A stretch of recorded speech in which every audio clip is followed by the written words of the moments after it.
Gina, wondering what to do with all that zucchini you've got left from your garden? Here's a great recipe. It's chocolate zucchini bread. You start out with 2 tablespoons of flaxseed meal in a 1/4 cup of whatever non-dairy milk you like. And it's all thick in there. I'm gonna add that. Then a 1/2 cup of coconut oil. Along with that, we'll add, and I'm kind of light on it, brown sugar, and then about a tablespoon of honey, a tablespoon of maple syrup, and we're gonna mix this all together with the blender.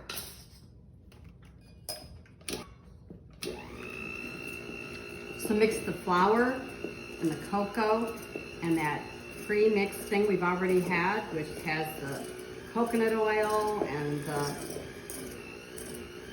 flaxseed, almond milk, sugars, that kind of thing. We're gonna mix all that up. Kind of looks mealy like this. Then add a 1/2 teaspoon of baking powder, a 1/2 teaspoon of baking soda. We're gonna put the 1.5 cups of zucchini that I've shredded. Now, depending on how wet it is, you may want to drain it a little bit. My zucchini was a little dry, and I found when I've made it before, if it's too dry, then I have to add water anyway. A little zucchini bits in there. The last time I made it, as I tasted it, I thought, oh, this would be really good with chocolate chips for you. So just for fun, we're gonna add, about a 1/4 cup of chocolate chip.